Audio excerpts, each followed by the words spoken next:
Le quartier du commissariat de Trappes dans les Yvelines s'est embrasé vendredi soir.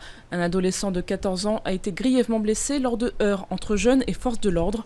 À l'origine des troubles, le contrôle d'une femme intégralement voilée. Selon le procureur, son mari aurait tenté d'étrangler un policier. Contacté par son épouse, le collectif contre l'islamophobie en France a un autre son de cloche. Lui parle de provocation de la police. Après 3 années blanches, vers une prochaine reprise des négociations de paix israélo-palestiniennes. En mission sur place, John Kerry, le secrétaire d'État américain, a arraché un accord de principe. Un accord rejeté en bloc par le Hamas. Pour le mouvement au pouvoir à Gaza, le président palestinien Mahmoud Abbas n'a aucune légitimité pour négocier au nom du peuple palestinien sur des questions dites fondamentales. Accueilli en héros à Moscou après sa condamnation à 50 camps, Alexeï Navalny n'a pas déçu ses partisans. En liberté surveillée, l'opposant numéro 1 à Vladimir Poutine maintient sa candidature pour devenir maire de la capitale russe.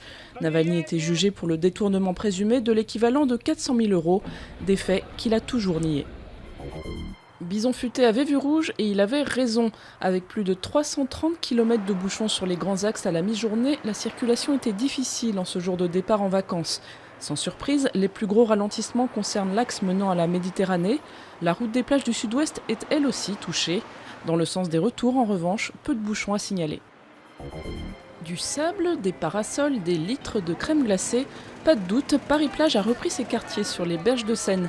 Avec un mercure à 31 degrés, la capitale n'a rien à envier à la Côte d'Azur, ou presque. Moi j'aurais qu'une envie, c'est de me jeter dans l'eau quoi. Mais bon, la Seine quoi.